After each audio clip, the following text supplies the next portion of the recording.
ওহ, বড্ড গরম পড়েছে আজ। যাই দেখি, ওই গাছের নিচে গিয়ে একটু বসি। আরে প্রতাপদা, তুমি এই রোদের মধ্যে মাঠে কি পায়ে হাওয়া লাগিয়ে ঘুরে বেড়ালে যে পেটে দুমুঠো ভাত জুটবে না রে ভাই। ওহ, এইটুকু পথ হেঁটে আসতে গা একদম ভিজে গেছে ঘেমে। যা গরম, বাপরে বাপ। সেই জন্যই তো একটু হেঁটে এখানে এসে বসে পড়েছি।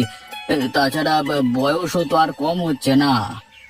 যাই বলো দাদা, তোমাকে দেখে সত্যি আমার খুব মায়া লাগে। এখন যদি একটা ছেলে পুলে থাকতো তোমার। কত চেষ্টাই তো করলাম রে, কিছুই তো হলো না। তা না হলে এই বুড়ো বয়সে এই করে বেড়াতে হতো। তোমার আবার এত চিন্তা কিসের? বসে বসে খেলেও তো তোমার কোনো কিছু শেষ হবে না। শুধু কি এসবের নামই জীবন বলে? আসলে সবই তার লীলা খেলা। দুনিয়ায় কেউ গরিব, কেউ ধনী, কেউ কাঙাল, কেউ আবার দুঃখী।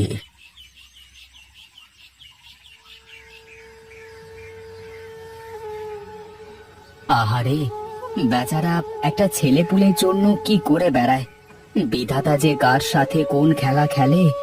যাই দেখি, গিন্নি আবার কাজে বের হয়ে গেলে বেড়ে খাওয়া লাগবে।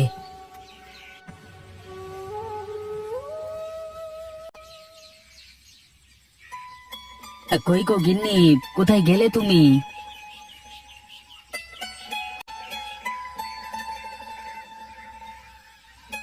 হ্যাঁ বলো। তুমি এভাবে রোদের মধ্যে দাঁড়িয়ে আছো কেন? ওপরে উঠে এসে বসো। হ্যাঁ হ্যাঁ, বুঝছি বটে। যাও যাও, এক গ্লাস ঠান্ডা জল নিয়ে এসো দেখি। গলাটা শুকিয়ে কাঠ হয়ে গেছে। তুমি বসো, আমি নিয়ে আসছি।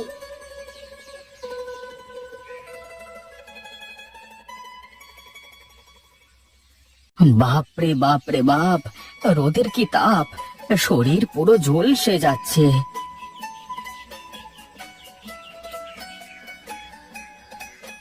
ওহ, কি শান্তি! এত ঠান্ডা পানি কোথায় পেলে তুমি?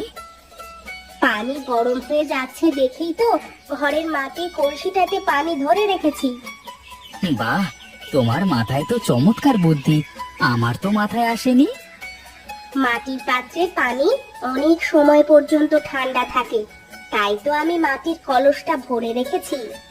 পানিটা খেয়ে খুব তৃপ্তি পেলাম গো। তা তোমার সেই বাঁদর ছেলেটাকে তো দেখতে পাচ্ছি না, কোথায় তিনি?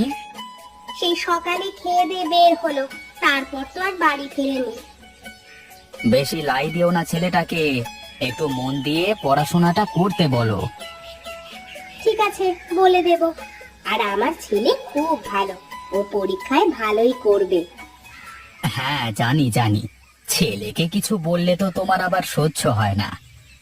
যাও, তুমি ঘরে গিয়ে বিশ্রাম করো। আমার অনেক কাজ বাকি আছে, আমি গেলাম।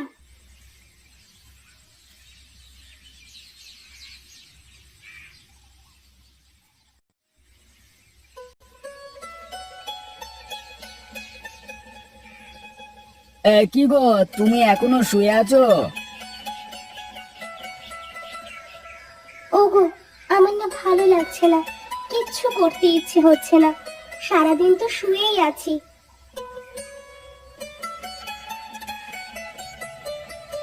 বাবা, মা না আজকে রান্না করেনি, আমাকে সকালে রান্না করা খাবার খাইয়েছে। সে কি কথা! তোমাকে আসলে কিছুই বলবার নেই জানো তো। কত করে বলি এসব বিলাসী জীবন যাপন ছাড়ো, দেখবে জীবন কত সুখের হয়। সুস্থ থাকবে তুমি।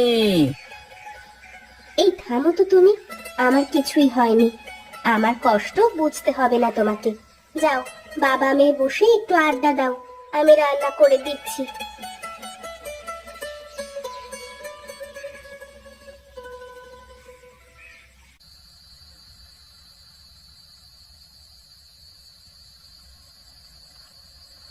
আচ্ছা, তুমি আমাকে সব সময় এরকম করে কেন বলো? আমি কি তোমাকে দিয়ে বেশি খরচা করাই সব সময়? আহা, তুমি আসলে বিষয়টা বুঝতেই চাও না কখনো। শোনো আমার কথা, মানুষ যদি সুস্থ না থাকে তাহলে তার ধন সম্পদের কোনো মূল্য আছে? না, নেই। শরীর ভালো না থাকলে তো কিছুই করে শান্তি আসবে না। হ্যাঁ, এই জন্যই তো বলছি, এই যে গ্রামে দাদা বৌদিরা থাকে, কই তারা তো আর আমাদের মতো এত অসুস্থ হয় না। তারা তো সব সময় ভালো থাকে, হাসি খুশি থাকে। তাই বলে কি তুমি আমাকে ওই কাদা ময়লা দুর্গন্ধ ভরা গ্রামে থাকতে বলছো?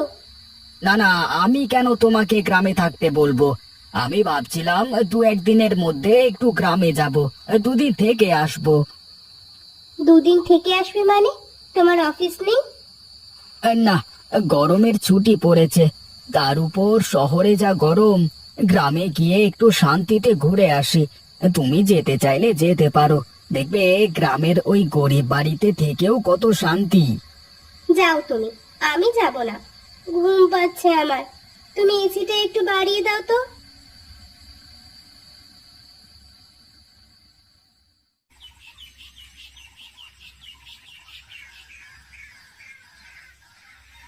ভালো করে মুরগিগুলোকে খাওয়াও গিন্নি, কালকে মোহন বাড়িতে আসছে।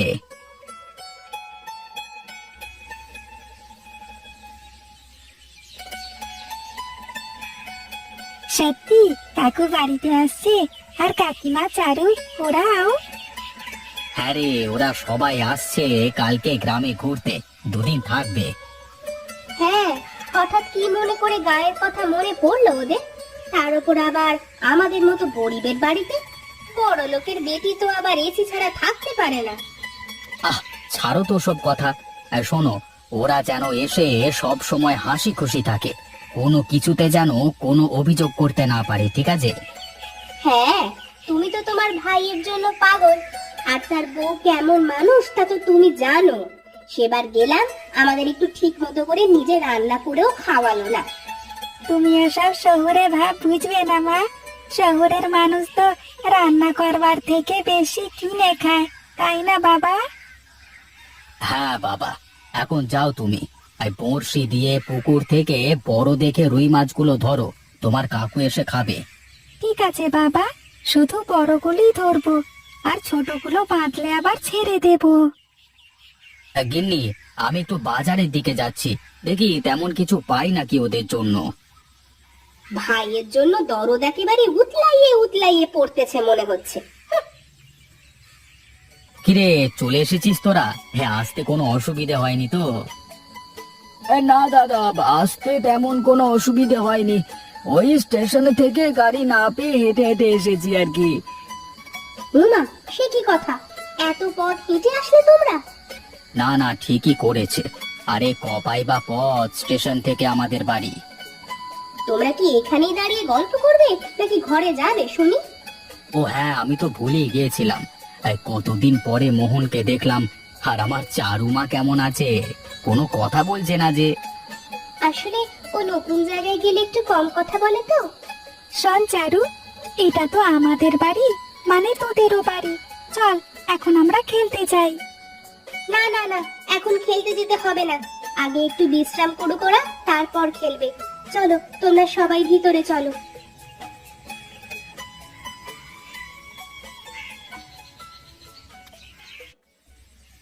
দেখো, চারপাশে ক্ষেত খামার, কত স্নিগ্ধ বাতাস, প্রাণটা জুড়িয়ে যাচ্ছে গো।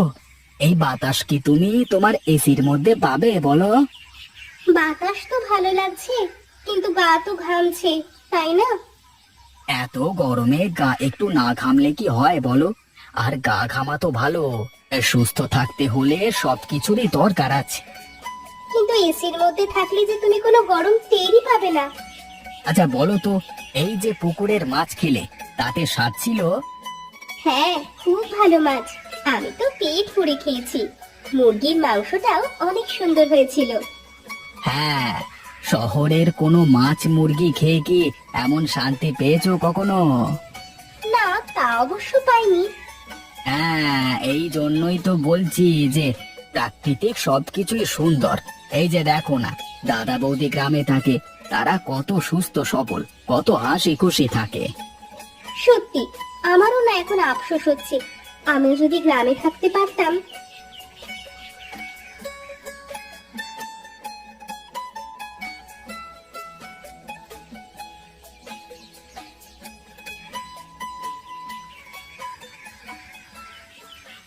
আর কিছু লাগবে তোমাদের এখন? না বৌদি, আর কিছুই লাগবে না। কিন্তু আগে বলো তো, এত ঠান্ডা জল তুমি কোথা থেকে নিয়ে আসলে? হ্যাঁ দিদি, বলো না। ফ্রিজের ঠান্ডা জল খেয়েও তো এমন তৃপ্তি মেটে না। আমাদের কলের জল মাটির কলসে রেখে দিলে এই রকম শীতল থাকে সব সময়। বাহ, তাহলে আর ফ্রিজের কি দরকার, তাই না বলো? তোমরা কথা বলো, আমি একটু আসছি।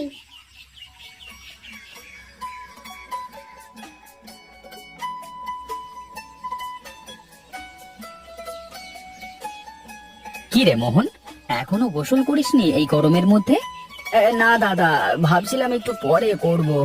তাহলে চল সবাই মিলে পুকুরে একসাথে গোসল করি। পুকুরে বেশ সুন্দর ঠান্ডা পানি। হ্যাঁ, ঠিক বলেছো দাদা, অনেকদিন হলো পুকুরে গোসল করি না। হ্যাঁ, আরে গরমের মধ্যে পুকুরে গোসল করবার যে কি মজা। কি মজা, কি মজা! আমি পুকুরে গোসল করব।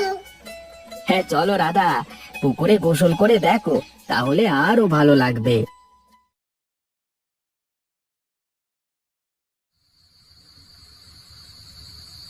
দাদা, একটা কথা বলবো তোমাকে। বেশ তো, বলে ফেল, কি বলবি? আমি আর শহরে থাকতে চাই না, ভাবছি গ্রামেই একটা কিছু করব, আর তোমাদের সাথে গ্রামেই থাকবো। কিন্তু তোমার বউ মেয়ে এরা কি গ্রামে থাকতে পারবে? আমি বলেছি দিদি, এখন থেকে আমি গ্রামেই থাকবো। আমি সম্পদের ঘোরে অন্ধকারের মধ্যে ছিলাম। গ্রামে না আসলে ধনী গরিবের এত ঐশ্বর্যের মধ্যেও যে এত পার্থক্য থাকে তা জানতে পারতাম না। ঠিক আছে, তাহলে তো আর কোনো সমস্যাই নেই। বুঝলি মোহন, বিধাতা ধনী গরিব সবাইকে সমান চোখে দেখে। তাই তো ধনীরা টাকা খরচ করে এসির বাতাস খায়, আর গরিবেরা বিধাতার দেওয়া স্নিগ্ধ শীতল হাওয়া খায়। সত্যি দাদা, সুস্থভাবে বাঁচতে হলে এই গরমে এসি না, প্রকৃতির নির্মল বাতাসই দরকার। তার জন্য বেশি বেশি গাছ লাগাতে হবে আমাদের। বুঝলে কাকু, সেই জন্যই তো আমাদের স্কুলে শেখায়, গাছ লাগান, পরিবেশ বাঁচান, একটি গাছ কাটলে 10টি গাছ লাগান।